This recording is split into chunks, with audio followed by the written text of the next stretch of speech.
ప్రభువైన యేసుక్రీస్తు పరిశుద్ధ నామములో ఈ డిసెంబర్ నెల 1వ తారీఖు వాగ్దాన సందేశం కూడి వచ్చిన మీకు అందరికీ ప్రభువైన యేసుక్రీస్తులో నామములో అందరికీ వందనాలు, దేవునికి స్తోత్రాలు. హల్లెలూయా.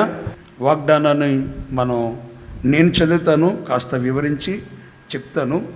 ఇర్మీయా ప్రవచన గ్రంథం 31వ అధ్యాయం 20వ వచనం. ఎఫ్రాయిం నాకు ఇష్టమైన కుమారుడా, నాకు ముద్దు బిడ్డ, నేను అతనికి విరోధంగా మాట్లాడినప్పుడల్లా అతని జ్ఞాపకము నన్ను విడవకున్నది. అతని గురించి నా కడుపులో చాలా వేదనగా ఉన్నది. తప్పక నేను అతన్ని కరుణింతును. ఇదే యెహోవా వాక్కు. ఎఫ్రాయిము యోసేపు యొక్క చిన్న కుమారుడు.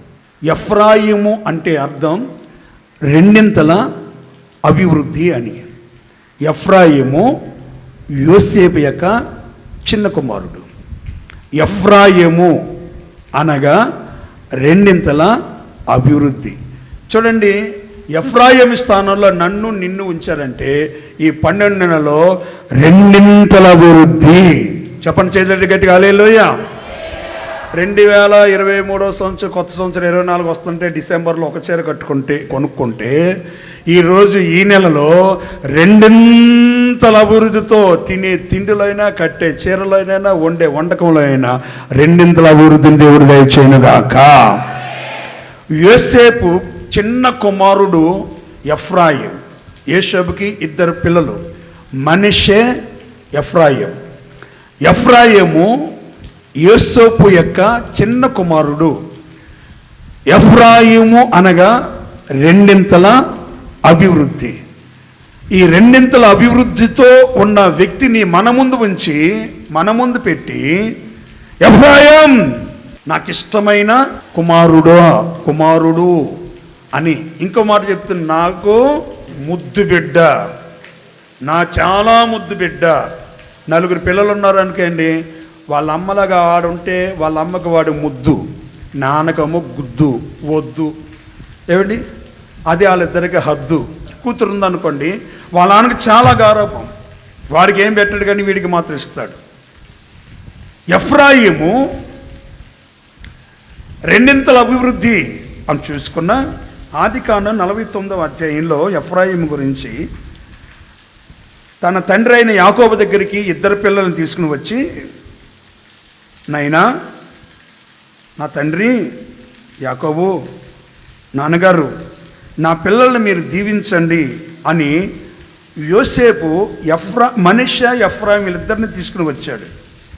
ముసలివాడిగా లేక వృద్ధాప్య మందు చాలా వయసు అయిపోయిన యాకోబు ఎఫ్రాయిముల గురించి ఏమని చెప్తున్నాడంటే, నాన్నగారు, పెద్దోడు తల మీద కుడి చేతిని పెట్టండి, చిన్నవాడు తల మీద ఎడమ చేతిని పెట్టండి. పెద్దోడు ఈడు మనిషే, మీరేమో మర్చిపోయారా, లేకపోతే పెద్ద వయసు కదా, తల కొంచెం కళ్ళు సరి కనబట్టలేదా? ఎఫ్రాయిం మీద కుడి చేతిని పెట్టారు. చూడండి నా వైపు. ఎఫ్రాయిం మీద కుడి చేతిని పెట్టారు. ఎఫ్రాయిం మీద, చిన్నవాడి మీద కుడి చేతిని పెట్టారు. నాన్నగారు అంటే, హలో, నాకు తెలిసినైనా, నాకు తెలుసు వీడు చిన్నవాడైనా దేవునికి ఇష్టడుగా ముద్దు బిడ్డగా మార్చబడతాడు. ఈడు పేరుకు తగినట్లుగా రెండింతల అభివృద్ధిని నేను ఇస్తాను. దేవుని స్తోత్రం కలుగును గాక. చెప్తాం గట్టిగా హల్లెలూయా. ఆ తర్వాత 20వ వచనం చివరి భాగం. అలాగూ అతడు మనష్షే కంటే ఎఫ్రాయిమును ముందుగా ఉంచెను. దేవుని స్తోత్రం చెప్పండి గట్టిగా. ఈ ఆదికాండం 48వ అధ్యాయం 13, 17, 19, 20 ఈ 4 రిఫరెన్స్ని మీరు నోట్ చేసుకోండి. ఆ 4లో ఉన్న ఆంతర్యం ఏంటంటే, ఎఫ్రాయిమును దేవుడు ముద్దు బిడ్డగా ఎంచడానికి, నాకు ఇష్టమైన కుమారుడా అని పిలవడానికి, అతని గురించి నా కడుపులో అతన్ని గుర్తొచ్చినప్పుడల్లా నా కడుపులో చాలా వేదనగా ఉంది, చాలా వేదనగా ఉంది. ఈ డిసెంబర్ నెలకి ఎందుకు ఈ వాగ్దానాన్ని సిద్ధపరచామంటే, ఎఫ్రాయిము స్థానంలో ఉన్న నేనైనా మీరైనా ఏమండి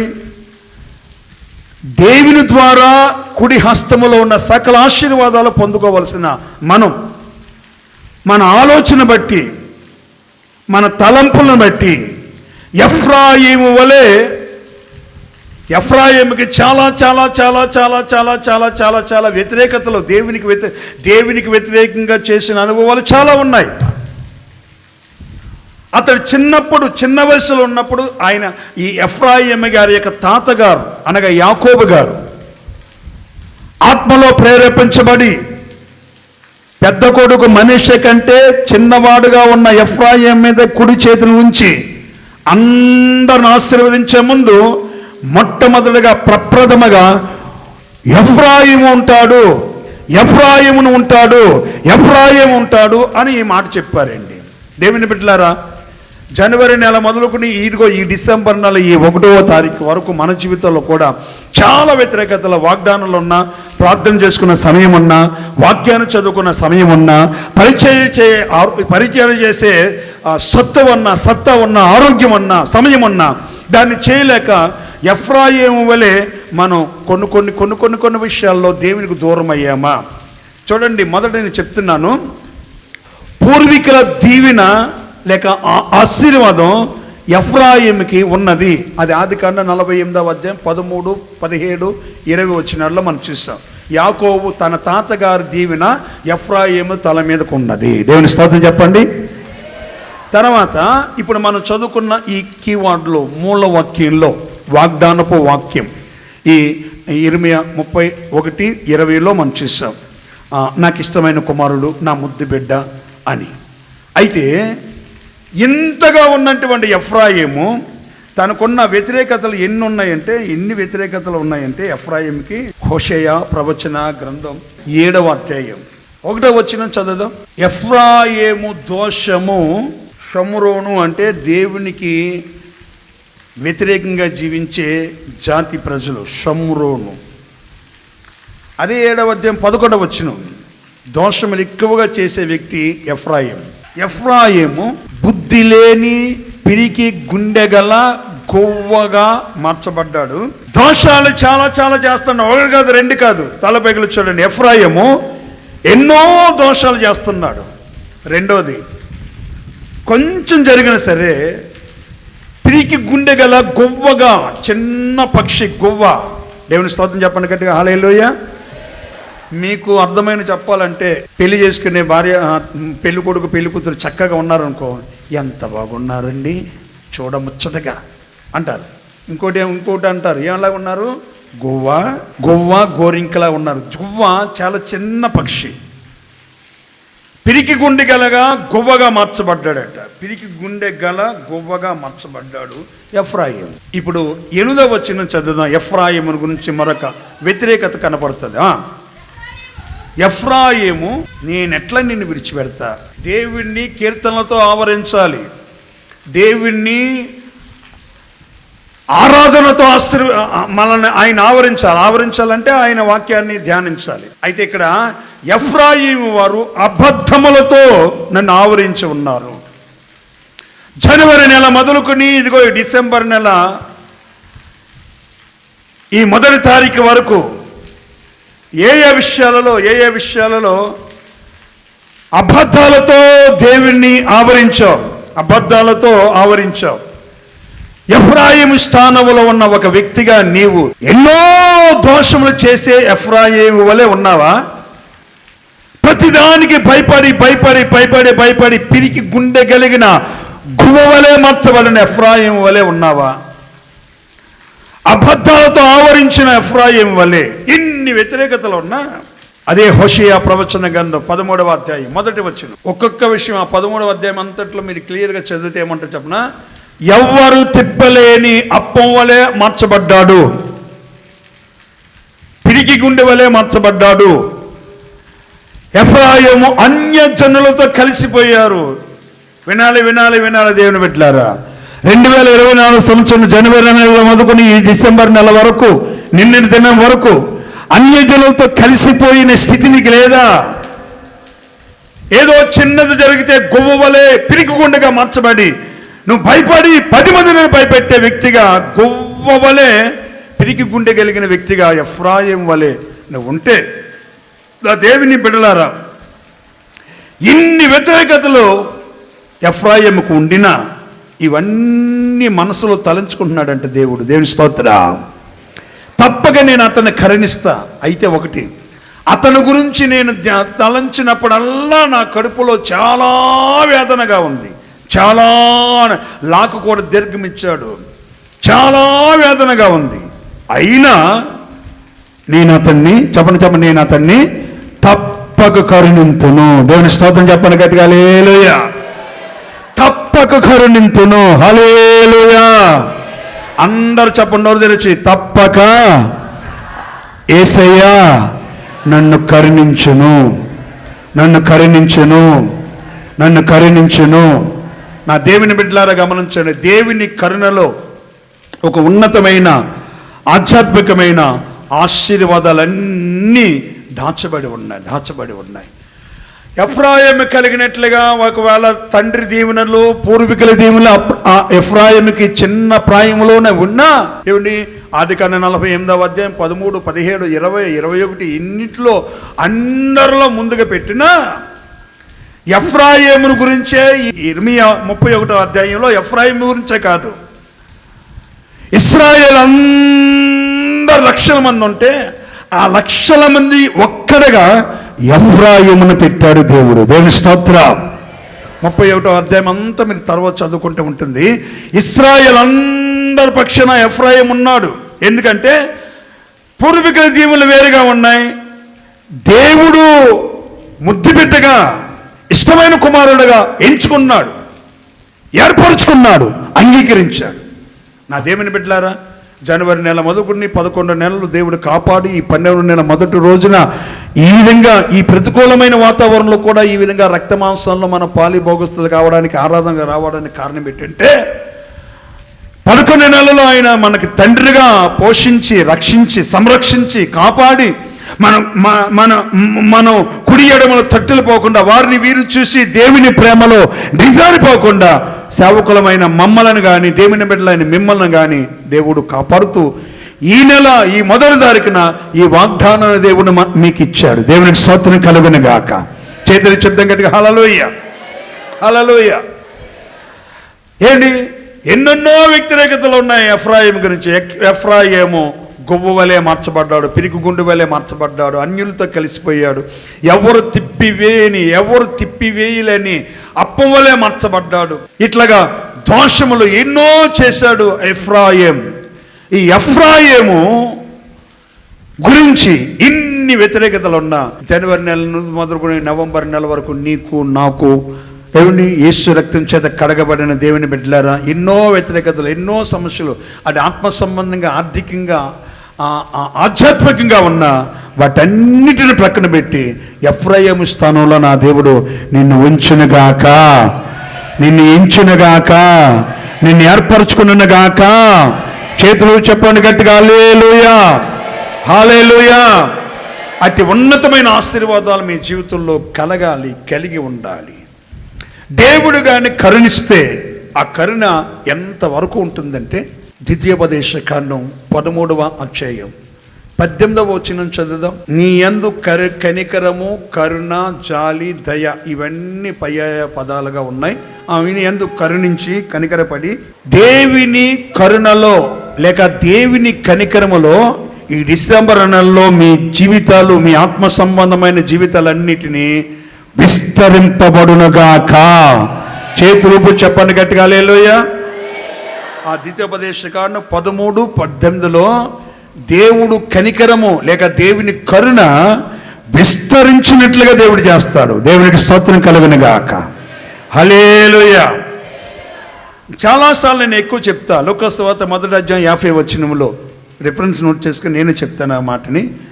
ఆయనకు భయపడు వారి మీద ఆయన కనికరం లేక కరుణ తరతరాలు ఉంటుంది. చేతులు ఊపితే చెప్పండి గట్టిగా, హల్లెలూయా. ఆయన కరుణ నీ ఆత్మీయ జీవితాన్ని, నీ వ్యక్తిగత జీవితాన్ని విస్తరింప చేయనట్లుగా చేస్తుంటే, అమ్మా ఈ లూకా సువార్త 1వ అధ్యాయం 50 వచనంలో ఆయనకు భయపడు వారి మీద ఆయన కనికరం, ఆయన కరుణ తరతరాలు ఉంటుంది. దేవుని స్తోత్రం కలుగునుగాక. చేతులు చెప్పని గట్టిగా హల్లెలూయా. నిశ్చయముగా ఆయన కరుణలో ఉన్న విస్తరణ, ఆయన కరుణలో ఉన్నటువంటి తరతరాలు ఉండే ఆయన కరుణ మీ కుటుంబాలకి తరతరాలు తరతరాలు తరతరాలు, ఈ సేవకి తరతరాలు, మనిషికి తరతరాలు నా దేవుని కరుణ వలన దేవుడు ఆ విధముగా ఆజ్ఞాపించి వాగ్దానం అందరి జీవితంలో నెరవేర్చునుగాక. మనందరి వినికుడులు స్థిరపరచునుగాక. అవి కనులారా చూచేటట్లుగా సహాయం చేయునుగాక. చేతులతో పట్టుకున్నట్లుగా దేవుడు సహాయం చేయునుగాక. చెవితో వినినట్లుగా దేవుడు సహాయం చేయునుగాక. సహాయం చేయునుగాక. సహాయం చేయునుగాక. చేతులు బుద్ధి గట్టిగా చెప్పను గట్టిగా హల్లెలూయా. 103వ కీర్తన 4వ చరణం 2వ భాగంలో మరొక మాట కనపడుతుంది. కరుణ కటాక్షములను నీకు కిరీటముగా ధరింప చేసి నీకు కిరీటముగా ఉంచుచున్నాడు. ఈ వాగ్దానంలో వినండి దేవుని బిడ్డలారా. ఏమండి, క్రిస్మస్ పండుగకి మరి పిల్లలు పెట్టుకుంటారు కిరీటం తెల్లగా, అది గట్టి గాలిస్తే ఎగిరిపోద్ది, మళ్ళీ పెట్టుకుంటారు, గట్టి గాలిస్తే ఎగిరిపోద్ది. నా దేవుడు ఈ వాగ్దానం ఇచ్చి కరుణ కటాక్షాన్ని మీకు నాకు మనందరికీ కిరీటముగా ధరింప చేయునుగాక. నా ప్రియమైన సహోదరి సహోదరులారా, నిశ్చయముగా దేవుడు ఉన్నతమైనటువంటి కార్యాలని, అత్యున్నతమైనటువంటి ఆశీర్వాదాలతో కూడిన అనుభవాలని దేవుడు చేస్తున్నాడు. ఆ విధమైనటువంటి కార్యాలని నిశ్చయముగా దేవుడు చెయ్యాలి. నిశ్చయముగా సర్వశక్తి కలిగిన దేవుడు. 3 విషయాలు చెప్పాను. ఆయన కరుణ ఏం చేస్తుంది చెప్పండి, నోరు చెప్పండి అమ్మా, చెప్పాలి. విస్తరింప చేస్తుంది. హల్లెలూయా. గత సంవత్సరం 2 జతలు పెట్టుకున్నాం అమ్మా, 4, 5, అర డజను, ఇంకా అంతకన్నా ఎక్కువ వెళ్ళొద్దులే. దేవుని స్తోత్రం చెప్పండి గట్టిగా హల్లెలూయా. ఇంకా చదువుల్లో, మీ చదువులలో మీరు అనుకున్నది కొంచెమైతే, మీరు చూస్ చేసుకున్నది, మీరు ఎన్నుకున్నది, మీరు ఏర్పరచుకున్నది ఒకటే కొద్దిగా అయితే దాన్ని కొంచెంగా దేవుడు విస్తరింప చేసి దాంట్లో ఎఫ్రాయిం వల్లే 2 అభివృద్ధిని దేవుడు దయచేయునుగాక. అది మీ చదువులో, వ్యక్తిగత జీవితంలో చేస్తున్న ప్రతి చేతి పనిలో నా దేవుడు అలాగన చేయునుగాక. అటు ఉన్నతమైనటువంటి కార్యాన్ని దేవదేవుడు చేయగలగాలి.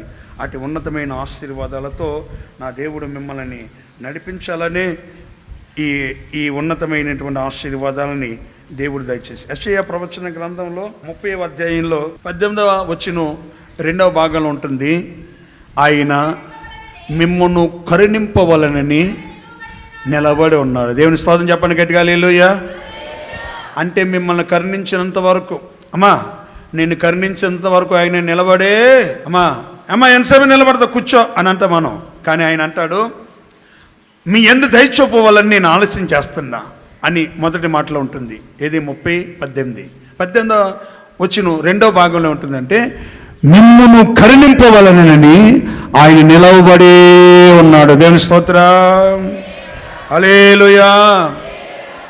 అమ్మా అయ్యా కూర్చోయ్యా, లేదు కూర్చోను.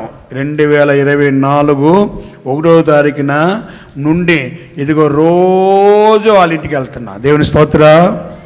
ఎందుకో చింతలేదిక యేసు పుట్టుని వింతగా బైతే హేమున అండాను కాదు, ఇనిసుబోరయం మకమో వేదన దయ్యం అని కాదు. ఎందుకు నిలబడ్డాడంటే ఆ 18వ వచనం 2 లైన్లు, మరొక 2 లైన్లు ఉంటుంది. యెహోవా నీకు న్యాయము తీర్చినంత వరకు, నిన్ను కరుణించినంత వరకు నిలవబడే ఉంటాడు. దేవుని స్తోత్రం. అక్కడ ఏముంటుంది అంటున్నా, యెహోవా న్యాయము తీర్చే దేవుడు. దేవుని స్తోత్రం కలుగును గాక. యెహోవా న్యాయము తీర్చే దేవుడు. నువ్వు ఈ 11 నెలలు దేవుని కొరకైతే ఆశిస్తున్నావో, దేని కొరకైతే అంగలార్చావో, దేని కొరకైతే రెండు కళ్ళ నిండా దుఃఖపడ్డావో, వేదన పడ్డావో, నువ్వు ఇక ఎందుకు నా జీవితం, ఎన్నో సంవత్సరాలుగా కుటుంబంలో ఇన్ని వేదనలు ఉన్నాయి, ఇన్ని కష్టాలు ఉన్నాయి, ఇన్ని రోగాలు ఉన్నాయి, ఇంత విశ్వాస జీవితం నా జీవితంలో నేను ఆనందాన్ని అనుభవించలేకపోతున్నానంటే ఆయన అంటాడు, మిమ్మల్ని కరుణించాలనే నిలబడి ఉన్నాను. ఎందుకు చెప్పనా, నేను న్యాయము తీర్చే దేవుడిని. ఆ న్యాయం ఎవరికి తీస్తాను చెప్పనా, తన కొరకు కనిపెట్టుకున్న వారి పట్ల. ఆయన నిమిత్తం కనిపెట్టుకున్న వారు అందరూ ధన్యులు. ఆ కనిపెట్టుకున్న వారిలో మీ ఒక్కొక్కరు ఉండుదురుగాక. దేవుని కరుణ విస్తరింపజేస్తుంది. దేవుని కరుణ తరతరాలు ఉండే దేవుని ఆశీర్వాదం ఉండేటట్లుగా చేస్తుంది. మూడవది, దేవుని కరుణ ఏమండి, దేవుని బిడ్డలారా, మిమ్మల్ని కరుణించినంత వరకు నిలబడి ఉండి ఆయన కరుణలో ఈ డిసెంబర్ నెల నీకు ఈ 11 నెలలు ఏ విషయాలైతే న్యాయం జరగట్లేదు, అన్యాయం జరుగుతుందన్నావో ఆయన నిలబడి ఆయన నిన్ను కరుణించునుగాక, మనల్ని కరుణించునుగాక. అటు ఉన్నతమైన ఆశీర్వాదాలతో నింపుతారు. చివరికి ఒక మాట, ఈ 3 విషయాలలో ఉన్న మరొక మాట, రోమాపత్రిక 9వ అధ్యాయం 16వ వచనం. మనం ఏదేదో చేయాలనుకుంటాం, ఏదేదో అనాలనుకుంటాం, ఏదేదో చెప్పాలనుకుంటాం, కానీ దేవుని ద్వారా వచ్చే ఆశీర్వాదాలు అన్నీ ఎలా ఉన్నాయంటే, రోమాపత్రిక 9వ అధ్యాయం 16వ వచనం. మనం ఏదైనా పొందాలనుకుంటే, ఈయన ఆరోగ్యంగా ఉన్నాడు, డబ్బు బాగా ఉన్నది, ఎన్నో సంవత్సరాల విశ్వాసి, కొన్ని పనులు చేశాడు, అందుకని ఆయనకు ఉన్నవి అని కాదు, పొందుకునేవారి చదవండి మరొకసారి, మొదటి నుంచి చదవమ్మా. కాగా పొందగోరి వారి వలనైనను, ఇంకో మాట, అమ్మో నేను ఎంత ప్రయాసపడుతున్నాను, ఎంత ప్రార్థన చేస్తున్నాను, ఇంకా జరగట్లే కలగట్లేదు, నా పిల్లలకి పెళ్ళిళ్ళ విషయంలో, ఇల్లు కట్టడం విషయంలో జరగట్లేదు, ఎంతో ప్రయాసపడ్డా అని అంటావు. చివరి మాట, కరుణించు దేవుని వలనే సమస్తము అగునుగాక. అలాగన మీ జీవితంలో జరుగునుగాక. దేవుని కరుణలో విస్తరణ ఉంది. దేవుని కరుణలో తరతరాలు సరిపడా ఆశీర్వాదం ఉంది. మూడవదిగా, దేవుని కరుణలో న్యాయం ఉన్నది. ఆ కరుణించే దేవుని వలనే ఈ డిసెంబర్ నెలంతా మీ ఆత్మీయ, వ్యక్తిగత, భౌతిక, శరీర సంబంధమైన, ఆధ్యాత్మికమైన అన్ని విషయాలలో నా దేవుని కరుణ తప్పక మీ కుటుంబాలను కరుణించునుగాక. ఒకవేళ ఎఫ్రాయిం వల్లే, పిరికి గుండు వల్లే నువ్వు మార్చబడ్డావు, అన్యజనులతో కలిసిపోయావు, ఏమండి దోషాలు ఎన్నో చేసావు, ఇన్ని చేసినా సరే దేవుడు అంటున్నాడు, ఎఫ్రాయిం, ఇశ్రాయేలు అందరూ లక్షల మంది ప్రజలు వాళ్ళందరితో సాటి అయిన ఎఫ్రాయిం గురించి. ఎందుకంటే పుట్టినప్పుడు, కాస్త ఎదిగినప్పుడు వాళ్ళ తాతగారు దేవుని ఉంది. దేవుని స్తోత్రం కలుగును గాక. అబ్బాయి నన్ను తొందర పెట్టకరా, ఎందుకురా నన్ను తొందర పెడతా, కుడి చేతిని ఎవరి మీద పెట్టాలో నాకు తెలుసు. మనిషి కంటే ఎఫ్రాయిం రాబోతున్న కాలంలో 2 అభివృద్ధిని పొందుతాడు గనక వాడి మీద కుడి చేతిని ఎత్తా. ఎవరినైనా ఆశీర్వదించే ముందు మొట్టమొదటిసారిగా ఆ ఎఫ్రాయిమునే ఉంటాడు అని ఎఫ్రాయిం తాతగారైన యాకోబు ఎఫ్రాయిమును ఆశీర్వదించాడు. తర్వాత లోకంలో కలిసిపోయి రకరకాలుగా వ్యాధనకు గురైన, ఎవరు తిప్పి వేయలేని అప్పమ్మ వలె, ఏమిటి పిరికి గుండె వలె అన్యులతో కలిసిపోయి దోషాలు ఎక్కువగా చేస్తున్న ఎఫ్రాయిమును దేవుడు అంటాడు, తప్పక నేను అతన్ని కరుణింతును. దేవుని స్తోత్రం చెప్పండి. కరుణిస్తే విస్తరణ, కరుణిస్తే తరతరాలకి కలిగిన ఆశీర్వాదం, కరుణిస్తే న్యాయము తీర్చే దేవుడు. ఏమండి పొందుకున్న నా ద్వారా, ప్రార్థన చేస్తున్న మీ ద్వారా, ప్రయాసపడుతున్న మీ ద్వారా కాదు, కానీ ఏమండి కరుణించే దేవుని వలనే సమస్తము అగునుగాక. చేతులు చెప్పని గట్టిగా హల్లెలూయా. సమస్తము అగునుగాక, సమస్తము జరుగునుగాక, సమస్తము నూతనమగునుగాక, సమస్తము ఆశీర్వాదకరంగా మార్చునుగాక, సమస్తం మేలుకరంగా మార్చునుగాక, సమస్తము క్షేమంగా మార్చునుగాక, సమస్తము ఆశీర్వాదకరంగా మార్చునుగాక. అట్టి అనుభవాలతో దేవుని నింపాలి. ఇంతగా కరుణించిన ఏమండి ఎఫ్రాయిం దేవుని దగ్గర 2 విషయాలు కోరుకుంటున్నాడు. అదే 31వ అధ్యాయం ఇర్మియా ప్రవచన గ్రంథంలో 31వ అధ్యాయంలో 18వ వచనం ఎఫ్రాయిమును గురించి. ఎఫ్రాయిం దేవుని ఆశీర్వాదం పొందడానికి ఒక ఆశతో ఒక మాట అడుగుతున్నాడు దేవుణ్ణి. ఫస్ట్ పాయింట్ ఏంటి చెప్పనా, మనం దేవుని శిక్షకు లేక ఉపదేశానికి, అపోస్తుల బోధకి సత్తువ కలిగిన సంఘంలో ఉన్న నీవు ఎలాగ లోబడాలి అని అంటే, కాడికి అలవాటు కాని పశువు ఉంటుంది, ఎద్దు. అమ్మా, ఎద్దు రైతు కాడులు అట్లా దూరకపోతే పట పట పట కొరడా తీసుకుని లేక కట్టి తీసుకుని కర్ర తీసుకుని పొలాలను కొడతాడు. మొదట్లో కొంచెం మొండితనం చూపిస్తుంది. దేవుని స్తోత్రం చెప్పండి గట్టిగా హల్లెలూయా. కొట్టగానే వస్తుంది. ఎన్ని డబ్బులు పెట్టి 70,000 పెట్టి 50,000 పెట్టి కొట్టడానికి తీసుకొచ్చావరా అన్నట్టుగా చూస్తుంది నోరు లేకపోయిన పశువు. తర్వాత ఆ యజమాను ఆ యజమాను చేతి దెబ్బలకు అలవాటు పడి, నన్ను కొడుతుంది దేనికంటే, నన్ను శిక్షించింది దేనికంటే, ఈ కాడిని నేను మోస్తే నీ పొలములో ఉన్న ధాన్యమంతా, లేకపోతే ధాన్యమే కానివ్వండి, పంట పొలం సంబంధించి ఇదేదైనా ఆ ఎడ్ల బండి మీద ఆ కాడి లోపల దూరి ఆ బరువైనది మోసే, ఆ బస్తాలన్నిటిని మోసే ఆ పశువు యజమానులకు తిరగబడితే సరిగ్గా పని చేయలేదు. వినాలి బాగా. నువ్వు జనవరి నెల నుండి ఈ గత రోజు శనివారం నవంబర్ 30 వరకు నీవైనా సేవకులమైన మేమైనా యజమానుడైనటువంటి దేవునికి, యజమానుడైన యేసయ్యకి, యజమానుడైనటువంటి యెహోవాకి, యేసుక్రీస్తుకి, ఆయన కాడి క్రింద మనం ఉన్నాం. దేవుని స్తోత్రం చెప్పండి గట్టిగా హల్లెలూయా. మత్తయి సువార్త 28వ అధ్యాయం 29-30 వచనాలు మీ తర్వాత చదువుకోండి. ప్రయాసపడి భారం మోచున్న సమస్త జనులారా నా యొద్దకు రండి, నేను మీకు విశ్రాంతి కలుగజేస్తున్నా. నా కాడి సులువుగాను తేలికగా ఉంటుంది. నా దగ్గరకు వచ్చి మీరు నా యొద్ద నేర్చుకోనండి. దేవుని స్తోత్రం చెప్పండి గట్టిగా హల్లెలూయా. నా యొద్ద నేర్చుకోనండి. 11వ అధ్యాయం 28-29లో నా యొద్ద నేర్చుకోనండి అంటే, కాడికి అలవాటు పడిన, ఒకవేళ నువ్వు అలవాటు పడట్లేదు, దేవుడు నన్ను ఆశీర్వదిస్తున్నాడు, నా చేతి పనిని దీవిస్తున్నాడు, నా ఉద్యోగాన్ని ఆశీర్వదిస్తున్నాడని ఒకవేళ చూడండి, పిల్లలు ఎవరైనా ఇంటికి వచ్చినప్పుడు, సేవకులుగా మేమైనా ఎవరైనా వచ్చినప్పుడు మీరు వెంటనే అమ్మ ఏమని ప్రార్థన చేయమంటే, పెద్దవాడు మాట వింటున్నాడు కానీ చిన్నోడు ఉన్నాడు కదా అన్న, వాడు అసలు లోబడట్లేదన్నా, ప్రార్థన చేయన్నా, మందిరానికి వచ్చినట్లుగా, పరిచర్యకు వచ్చినట్లుగా ప్రార్థన చేయండి అని అంటారు. తల్లిదండ్రులుగా మీరు పరలోకపు తండ్రి అయిన దేవుడు కూడా వాక్యమనే ఉపదేశం, వాక్యమనే కాడి, ఆ వాక్యములో ఉన్నటువంటి ఆశీర్వాదం నీ మీద నా మీద ఉంచాలి అని అంటే ఏమండి, ఒక పశువుగా ఎద్దు కాడిని మోస్తున్నట్లుగా ఒకవేళ దెబ్బలు తగులుతాయి.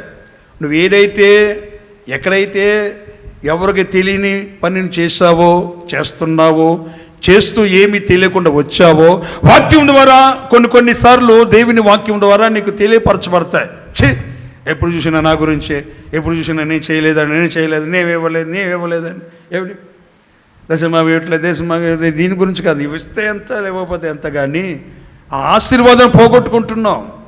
చూసేదానికి చాలా సంవత్సరంలో వస్తున్న విశ్వాసమే, కానీ దేవునికి ఉన్న పిశాచివి, దేవుని చరిత్ర నెరవేర్చిన దయ్యానివి, భూతానివి, కొరికి దయ్యానివి అన్నీ సంపాదించుకుంటున్నాం. అలాగనే దేవుని ఆశీర్వాదం, దేవుని శాపాన్ని కూడా సంపాదించుకున్నా. ఆ శాపం దేవుని బిడ్డలకు ఏ కుటుంబంలో ఉండకూడదని, ఇవ్వకపోతే ఏదో తొక్కుపోతాను కదా, ఆశీర్వాదం ఎందుకు పోగొట్టుకునేది? ఒక దశమాగను గురించే కాదు, 24 గంటల్లో మీరు చేసే ప్రార్థనలు, కుటుంబ ప్రార్థనలు, వేకువన లేచి ఉదయకాలం మీరు లేసే ప్రార్థనలు, ఇవన్నీ నీ జీవితంలో ఉండగలిగితే దేవుడు ఏం చేస్తారో చెప్పనా, ఆయన కరుణలో ఉన్న విస్తరణ, ఆయన కరుణలో ఉన్న తరతరాలు ఆశీర్వాదం, ఆయన కరుణలో ఉన్న న్యాయము నీకు చేసి కరుణించి ఆయన ద్వారా మీ కుటుంబానికి సకలము, సమస్తము, సర్వము అన్నీ కూడా జరుగునుగాక. 2 చేతులు చెప్పని గట్టిగా హల్లెలూయా. అలా జరగట్లేదంటే ఏదో మీ జీవితంలో. సామెతల గ్రంథం 15వ అధ్యాయం 5వ వచనం చదువుదాం. శిక్షకు తండ్రి ఎంత శిక్షిస్తున్నా, ఎందుకైనా కొట్టేది, ఎందుకైనా మమ్మల్ని కన్నది, అరే బాగా చదువుకోరా, అడిగి వెళ్ళు, ఇక్కడ చేయి, ఇక్కడికి వెళ్ళొద్దు, అక్కడికి వెళ్ళొద్దు, బాగా చదువుకో, ఎగ్జామ్స్ దగ్గరికి వస్తున్నాయి అంటే మూర్ఖుడిగా మాట్లాడేవాడు, మూఢుడు అంటే మూర్ఖుడు అని. ఏమండి, ఏ మాట లెక్క చేయనివాడు, ఏది ఖాతరు చేయనివాడు, తల్లిదండ్రుల మాట పెడచేయని పెట్టినవాడు, మూఢుడు. తన తండ్రి చేసిన లేదా చేయి శిక్షను తిరస్కరిస్తాడు.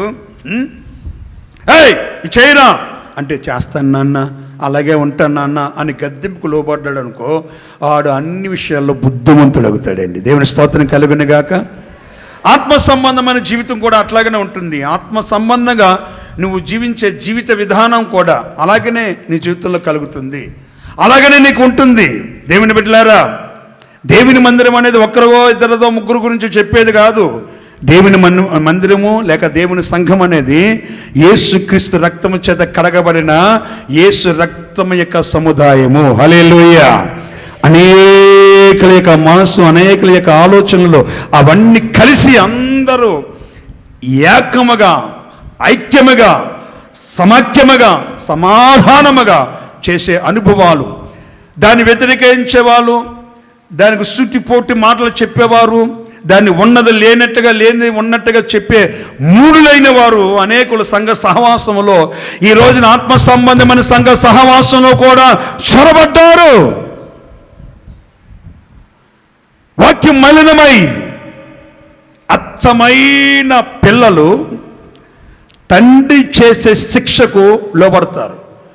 తుచ్చమైన పిల్లలైతే ఏమండి తిరుగుబాటు చేస్తారు. అచ్చమైన వాళ్ళైతే ఏమండి వినండి, మా నాన్న నా బాగు కొరకు, నా క్షేమం కొరకు, నా క్షేమము కొరకు నేను ఆశీర్వదించబడాలని, చదువులో ఉన్నత స్థితిలో ఉండాలని ఇట్లాగా అందరి ముందు గద్దించాడు, దండించాడు, మాట్లాడాడు అంటారు. తుచ్చమైన వాళ్ళు ఉంటారు పిల్లలు, చిన్న వయసులోనే తుచ్చమైన అలవాట్లకు, నీచమైనటువంటి పనులకు అలవాటు పడిన వారు ఏ రోజున కూడా తల్లిదండ్రుల మాట వినరు. నా దేవుని బిడ్డలారా, ఇర్మియా భక్తుడు కూడా కన్నీటి ప్రవక్తగా ఉండి కన్నీటి ప్రార్థన చేస్తూ కన్నీటి ప్రవక్తగా మార్చబడినప్పుడు ఆయనకి శ్రమలు రాలేదు, కన్నీళ్ళు వచ్చాయి, కష్టాలు వచ్చాయి, అంగలార్పు వచ్చేది, వేదన వచ్చాయి, తిండి లేని పరిస్థితి వచ్చింది. అలాంటి పరిస్థితులు కూడా ఇదే ఇర్మియా భక్తుడు అంటాడు, ఇర్మియా ప్రవచన గ్రంథం 20వ అధ్యాయం 7వ వచనం, నువ్వు నా ప్రేరేపణ, దేవుని ప్రేరేపణ నేను లోబడ్డాను, నీ శిక్షకు నేను లోబడుతిని, నీ ప్రేరేపణకు నేను లోబడ్డాను. దేవుడు ప్రేరేపణ కలుగజేస్తాడండి, ప్రేరణ ఇస్తాడు. అంటే మనం ఇది చెయ్యాలి, అది చేయాలి, అది జరిగించాలి, ఇది చెయ్యాలి అన్నప్పుడు దేవుడు చేయు శిక్షకంతటికీ ఎలాగైతే ప్రేరేపించబడతామో ఆయన ప్రేరేపణ కూడా లోబడగలిగినప్పుడు ఉన్నతమైనటువంటి ఆశీర్వాదాలన్నిటినీ దేవుడు చేస్తాడు. చూడండి, యోసేపుకి తనని గుంటలు వేసిన అన్నలు ఏమెరగనట్లుగా ఇట్లా చేతులు కట్టుకుని వస్తే, అయ్యా నీకు దండమయ్యా, కూడి నీళ్ళు లేవయ్యా, కాస్త ఏదన్నా ఇస్తే మేము గోను సంచులు కట్టుకుని మేము వెళ్తామయ్యా, నీకు దండమయ్యా, నీకు సలమయ్యా, నీ కాళ్ళు ముక్తామయ్యా అని అన్నలే ఉన్నప్పుడు ఎప్పుడో చిన్నప్పుడు చూసిన దర్శనం గుర్తొచ్చింది. ఏమండి, అతని పన లేచి నిలబడినప్పుడు అందరి పనులు ఇతని కాళ్ళ దగ్గర, ఇతని పన కింద కాళ్ళ దగ్గర సాష్టాంగపడి నమస్కరించినట్లు.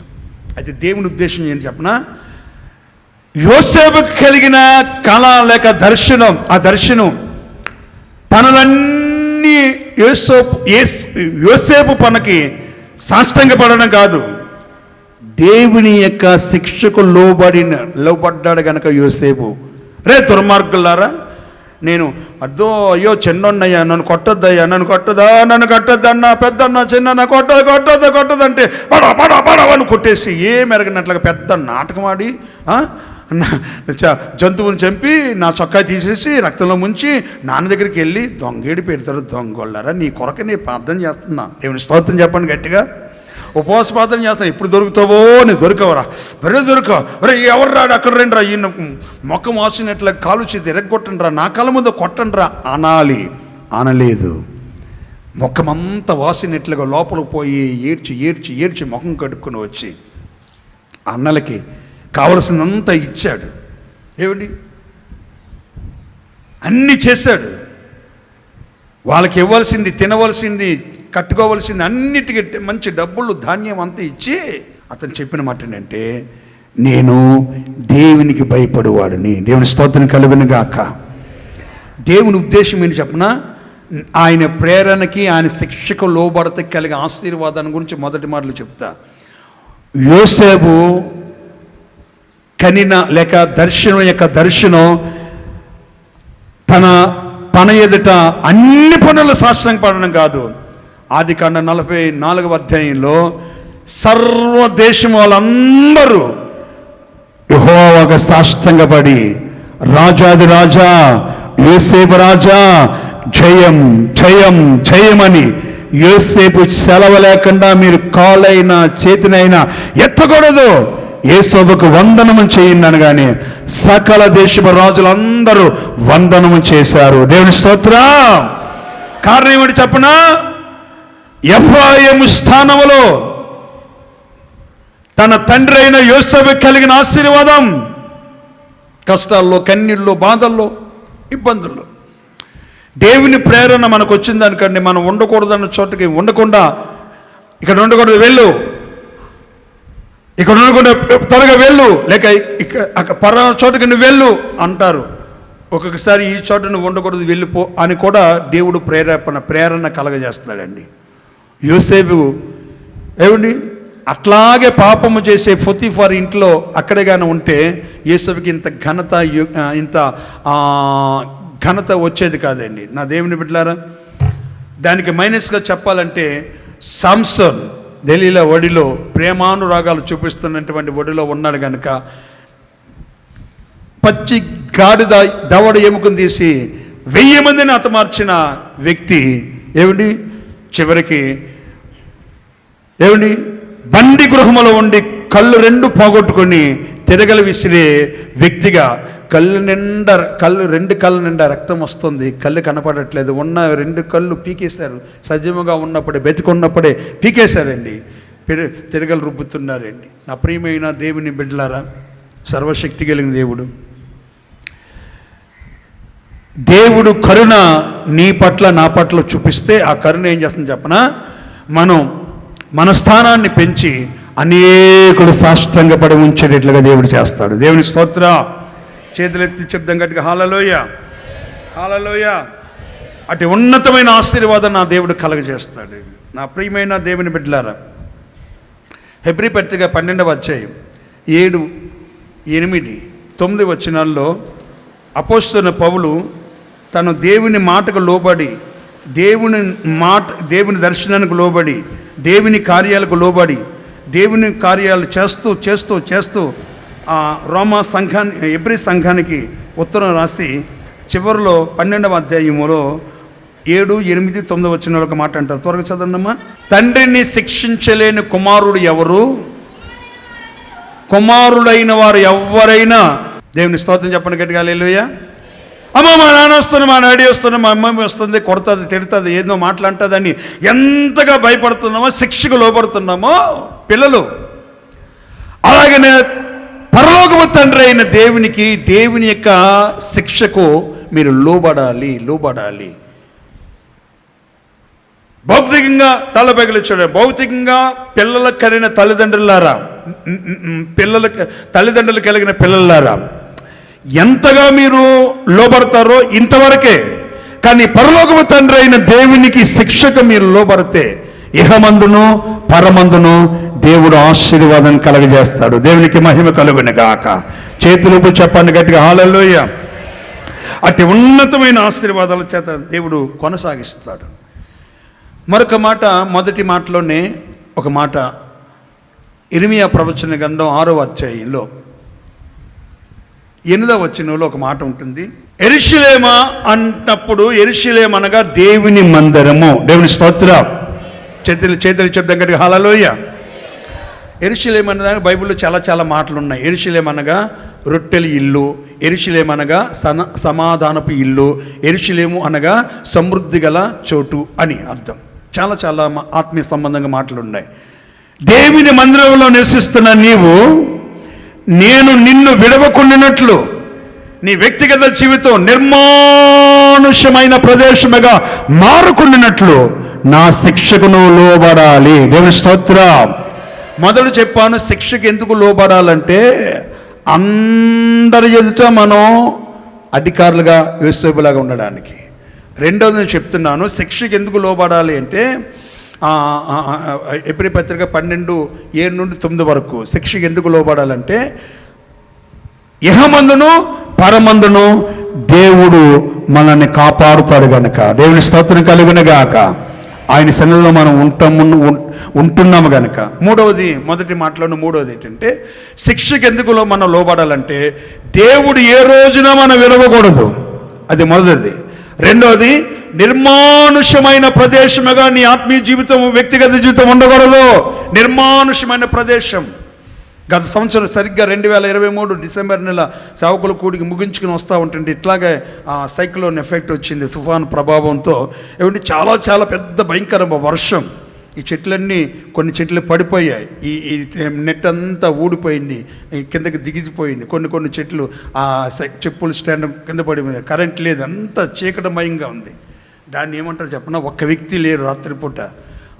అందరి జీవితం, మన ప్రాంతం అంతా అట్లాగే ఉన్నది అనుకోండి, ఆల్మోస్ట్ అంతా అట్లాగే ఉంది. దాన్ని ఏమంటారంటే నిర్మానుష్యమైన ప్రదేశం. నీ వ్యక్తిగత జీవితం నిర్మానుష్యంగా ఉంది. తల్లి ఉంది, తండ్రి ఉంది, అన్న ఉన్నది, అక్క ఉన్నది, చెల్లెళ్ళు ఉన్నారు, బంధువులందరూ ఉన్నారు. వ్యక్తిగతంగా నీవు దేవునిలో ఆనందించలేని నిర్మానుష్యమైన ప్రదేశం నా వైపు చూడాలి. నిర్మానుష్యమైన ప్రదేశముగా నీ వ్యక్తిగత జీవితం ఉండకుండానట్లు యేసయ్య నిన్నును నీ కుటుంబాన్ని విడవకుండా ఉండినట్లు. దేవుని స్తోత్రం చెప్పని గట్టిగా హల్లెలూయా. శిక్షకు లోబడు. నేను నీ ఎద్దు నుండి వెళ్ళకూడదు. నీ జీవితం, నీ కుటుంబం నిర్మానుష్యమైన ప్రదేశముగా ఉండకూడదు.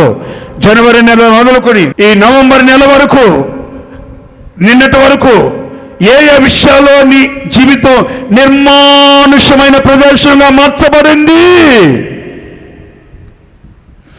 అక్కరలో ఉన్నప్పుడు ఆదుకునేవారు లేక, ఆరోగ్యము లేక, ఆశీర్వాదం లేక, సరే ఏమాత్రము కూడా, కొంచెము కూడా ఆరోగ్యము లేని నిర్మానుష్యమైన ప్రదేశముగా అనేక సార్లు ఉన్నావు. నీ దేహం అలాగే మార్చబడింది, నీ ఆలోచన అలా మార్చబడ్డాయి. నా దేవుడు అంటాడు, నిన్ను నేను వదలకుండా నీ వ్యక్తిగత ఆత్మీయ జీవితం నిర్మానుష్యమైన ప్రదేశముగా వండుకున్నట్లు నా శిక్షకు నువ్వు లోబడు. దేవుని స్తోత్రం కలుగునుగాక. చేతులు చెప్దాం గట్టిగా హల్లెలూయా, హల్లెలూయా. చిన్నపిల్లలు ఎవరైనా మాట వినలేదనుకోండి, నేను చిన్న పిల్లలంటే చాలా ఇష్టం నాకు. కొన్ని పనులు చేస్తే ఎంత ఇష్టమో అంత కష్టంగా ఉంటుంది.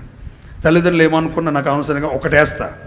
రెండోసారి వాళ్ళ ఇంటికి వెళ్ళినప్పుడు శిక్ష లోపడతాడు కదాడు. ఇంటికి వెళ్ళినప్పుడు అప్పటి వరకు అల్లరి చల్లరి చేసి ఇల్లు తీసి పెందరేసినాడు. రెండోసారి ఇంటికి వెళ్ళినప్పుడు ఇటు కట్టుకుని ఇటు ఉంటాడు. దేవుని స్తోత్రం. ఎందుకంటే వాడు శిక్షకి ఏమయ్యాడు, లోపడ్డాడు. కొంతమంది ఇంటికి వెళ్ళి చూస్తామా, మాట్లాడుతూ ఉంటాం, ఆడు చేస్తాడు, ఈడు చేస్తాడు, అది చేస్తాడు, కానీ ఈ దుబ్బదే ఇప్పుడు అట్లానే ఉంటుంది, ఏమి చెప్పదు. దేవుని స్తోత్రం కలుగును గాక. ఆయన కూడా ఏమి చెప్పరు. అమ్మా మీ బంగారాలు, వైడ్యూలు, మన వాక్యాలు అన్నీ మీకున్నా చాలా మంచిది. కానీ మాట్లాడుకున్న సందర్భం, మనం ఉన్నటువంటి స్థితిని మనం కొంచెం వాళ్ళకి ఆత్మీయ జీవితంలో చూడండి. ఒక విద్యాలయంలో, ఒక కాలేజీలో, యూనివర్సిటీస్లో, మంచి ఆఫీసులో మొదటి ప్రప్రథమగా డిసిప్లిన్కి, క్రమశిక్షణకి మొదటి పీఠాన్ని వేస్తారు. అట్లాగనే ఆత్మీయ జీవితంలో దేవుని శిక్షకు లోబడడమే క్రమశిక్షణకు తొలిమెట్టు. దేవుని స్తోత్రం కలుగునుగాక. చేతులు శబ్దం గట్టిగా హల్లెలూయా. అట్టి ఉన్నతమైన ఆశీర్వాదాలు నా దేవుడు మన జీవితంలో కలగ చేయాలండి, శిక్షకు లోబడాలి. ఇర్మియా ప్రవచన గ్రంథం 31లోనే 18వ వచనం, నీవు నా మనస్సును త్రిప్పుకో నేను తిరుగుతాను. చాలండి. రెండవ పాయింట్, సెకండ్ వన్ ఏంటంటే మనసు తిప్పుకో యేసయ్యా నేను తిరుగుతాను. దేవుని స్తోత్రం కలుగును గాక. చేతులు చెప్పండి గట్టిగా హల్లెలూయా. నీవు నా మనస్సును త్రిప్పు, నేనేం చేస్తానంటే తిరుగుతా. చాలామంది రా పరిచర్యకి రా, ప్రార్థన చేయి, నువ్వు చెప్తే చేస్తావా, నాకు అనిపించాలి, 33 రకాలు తిప్పుకుని చెప్తాడు. దేవుని స్తోత్రం. చేయాలి. ఈ ఎఫ్రాయిం చూడండి, ఇన్ని వ్యతిరేకతల్లో కూడా ఇతన్ని ముద్దు బిడ్డగా ఇష్టమైన కుమారుడిగా ఎందుకు ఎన్నుకున్నాడు, ఎందుకు ఏర్పరచుకున్నాడంటే, అయ్యా నువ్వు నా మనసును త్రిప్పుకో నేను నీ వైపు తిరుగుతాను. దేవుని స్తోత్రం కలుగును గాక. 11 నెలలు మరలా చెప్తున్నానండి, నీ మనస్సు పలు పర్యాయాలు అనేక సార్లు, ఏమండి కొన్నిసార్లు కాదు, అనేక సార్లు నీ మనసు ఎక్కడెక్కడ ఏ విధంగా తిరిగిందో ఆయన వైపు నీ మనసు తిప్పుకో. సాతాను గారు చేసే పని అంటే మనిషి ఇక్కడే ఉంటాడు కానీ మనసు ఏమిటి ఉండదు. అందరూ వాక్యం వింటుంటే ఈడేమో సెల్ ఫోన్ చూసుకుంటాడు. ఇప్పుడు చెయ్యకపోతే ఏమన్నట్టుగా ఒక్కోసారి కొంతమంది చూస్తాం, ప్రార్థన ఉంటుందా, ప్రార్థనలో ఉంటుంది, 3 సార్లు వేస్తుంది ఆ మనిషి. దేవుని స్తోత్రం చెప్పండి. ఆఫీస్ పని కాదు, ఏదో చిన్న పనే, మాట్లాడేది కూడా తిప్పి మాట్లాడుకుంటుంది. ఎన్ని పడుతుంది, ఎనమాట్లా ఏమంటుంది, తనకాయలు ఏందన్న తిప్పుకో అంటే అప్పుడు తిప్పుకుని మాట్లాడుతుందండి. మనసు దేవుని మీద లగ్నం చేయాలి. ఏ భక్తుడు అంతగా ఆశీర్వదించబడ్డానికి, దీవించబడ్డానికి 31వ అధ్యాయం 1వ వచనంలో, యోబు గ్రంథం 31 1వ వచనంలో, నా కన్నులతో నేను నిబంధన చేసుకున్నాను, కన్యక నేను ఎందుకు చూస్తాను, నా కన్నులతో ఎందుకు నేను నిబంధన చేసుకున్నాను కదా. మనసు దేవుడు వైపు తప్పదే, నీ కన్నులతో నువ్వు నిబంధన చేసుకుంటావు, తినే ఆహారములో కట్టే వస్త్రములో నిబంధన చేసుకుంటావు. దేవుని స్తోత్రం కలుగును గాక. నా ప్రియమైన దేవుని బిడ్డలారా, సర్వశక్తి కలిగిన దేవుడు ఒక ఉన్నతమైన ఆశీర్వాదాన్ని కలుగ చేయాలి. మనసు అనేటువంటిది దేవునిలో మనసు తిప్పుకోవాలి. కొరింథీ 2వ పత్రిక 11వ అధ్యాయం 3వ వచనంలో ఉంటుంది, నేను మీ గురించి కొంచెం అవివేకంగా మాట్లాడుతాను, ఏమన్నొద్దు, మూతు తిప్పుకోవద్దు, మిమ్మల్ని అన్నట్లుగా నేను పౌలు గారు అనేశారు. బుద్ధులైనారా, మీరు విశ్వాసలా అట్లా అనలేదు, కానీ కొంచెం అవివేకంగా మాట్లాడదాం, మీరు ఏమనుకోద్దే అని చెప్తూ 3వ వచనంలో నేను చెప్తున్నాను వినండి, పవిత్రురాలైన కన్యకగా మిమ్మల్ని ప్రదానం చేశాను, ఒకే ఒక పురుషుడికి క్రీస్తుకు సమర్పించవాలని మేము ప్రదానం చేశాను కానీ అని మొదటి 2 వచనాల్లో చెప్పి 3వ వచనంలో ఏమంటాడు చెప్పనా, సర్పము తన కీర్తి చేత హవ్వను మోసము చేసినట్లుగా క్రీస్తు యేసు యొక్క సరళతలో నుండి పవిత్రతలో నుండి ఎట్లయినా తొలగిపోవాలని మీ మనస్సులు చొరపబడి క్రీస్తు యేసు యొక్క సరళతలో నుండి పవిత్రతలో నుండి ఎట్లయినా తొలగిపోతారో అని నేను భయపడుచున్నాను. చేతులు చెప్పండి గట్టిగా హల్లెలూయా. క్రీస్తు యేసు యొక్క సరళత, పవిత్రత, మీ మనస్సులు చెరపబడి క్రీస్తు యొక్క సరళతలో నుండి, పవిత్రతలో నుండి ఎట్లయినా తొలగిపోతారా. నా ప్రియమైన దేవుని బిడ్డలారా, సాతాను గాడు మనిషిని ఏం దాడి చేయట్లేదండి, మనసు మీద చేస్తాను. ఎక్కడికైనా రావాలంటే నేను రాలేనులే, ఏమైంది, ఇంత తిన్నాం కదా ఎందుకు రావంటే మనసు బాగాలేదు, మనసు అదోలాగా ఉంది. మనస్సులో సాతాను గాడు చెరిపేసాడండి. ఆ మనసులో ఏదో ఒక విషపు బీజాన్ని నాటాడు. ఎదురు కనిపించినప్పుడు వందనలా చెప్పరు, మాట్లాడరు, పలకరించరు, దేవుని కార్యాల కొరకు ముందుకు రారు. మంచోళ్ళే, చాలా మంచోళ్ళు, తెల్లబట్టలు కడుగుతారు, పెద్ద బయలు పట్టుకుంటారు, పాట పాడతారు, ప్రార్థన చేస్తారు, వాకింగ్ అన్నీ బాగా తెలుసండి. మనస్సులో చెరపబడి క్రీస్తు యేసు యొక్క పవిత్రతలో నుండి సరళతలో ఎట్లయినా తొలగిపోతారు. ఆ మనస్సులు చెరపబడకుండా ఉండినట్లుగానే ఉండడానికే ప్రభువైన యేసుక్రీస్తు రక్త మాంసాలు మనకు ఆహారంగా ఇవ్వబడ్డాయి. దేవుని స్తోత్రం కలుగును గాక. చేతుల పైకి చెప్దామండి గట్టిగా హల్లెలూయా. నా ప్రియమైన దేవుని బిడ్డలారా, మనసు హృదయం ఎప్పుడు చెరపబడకుండా ఉండాలి అని అంటే దేవుని వాక్యం మనకు సమృద్ధిగా మన హృదయంలో నింపుకోవాలి. దేవుని వాక్యాన్ని నింపుకోవాలి. ఎన్ని సంవత్సరాలైనా, ఎన్ని సంవత్సరాల సేవా జీవితమైనా, ఎన్ని సంవత్సరాల విశ్వాస జీవితమైనా ఏదో మాట వినబడుతూనే ఉంటుంది. ఎన్నో నిందలు. డైవిజన్ లేసన్ గారు చెప్తారు, ఒక్క నింద ఒక 100. దేవుని స్తోత్రం కలుగును గాక. చేతుల బగే చెప్తాం గట్టిగా హల్లెలూయా. ఒక నింద ఒక 100. నీ జీవితంలో మనసు చెరపబడి ఆయన వైపు తిరగకుండా ఉన్నావా? ఎఫ్రాయిము వలె మనసు, అయ్యా నా మనసు నీ వైపు తిప్పుకో, నేను నీ వైపు తిరుగుతాను. ఆయన వైపు తిరిగితే ఆయన దగ్గర ఉన్న ఐశ్వర్యమైన, ఆనందమైన, దీవెనైన, సమృద్ధైన, సమాధానమైన, సంతోషమైన అన్నీ ఆయన దగ్గరికి వస్తాయండి. దేవునికి స్తోత్రం కలుగును గాక. చిన్న కుమారుడు బాగా ఉన్న అన్ని కలిగి ఏదో చేద్దాం అనుకున్నాడు. ఎప్పుడైతే మనసు మారాడో, మనసు మారిన తర్వాత ఆడికి వచ్చింది. ఏమొచ్చింది? పోయే కాలం వచ్చిందా? ఏమొచ్చింది? లోకసువార్త 15:17 15:17 అయితే వాళ్ళకి బుద్ధి వచ్చినప్పుడు, నా తండ్రి ఇంట అనేక మంది పని వాళ్ళు ఉన్నారు, వాళ్ళకి అన్నము సమృద్ధిగా ఉంది, నేను ఎందుకు ఇక్కడన్నా నకనలాడుతూ అన్నం ఆకలి అని ఎందుకు పోతున్నానని బుద్ధి వచ్చింది. బుద్ధి ఎప్పుడు వచ్చిందంటే మనసు మారి ఆ మనసు దేవుని వైపు తిప్పబడినప్పుడు. దేవునికి స్తోత్రం కలుగును గాక. చేతులెత్తి చెప్తాం గట్టిగా హల్లెలూయా.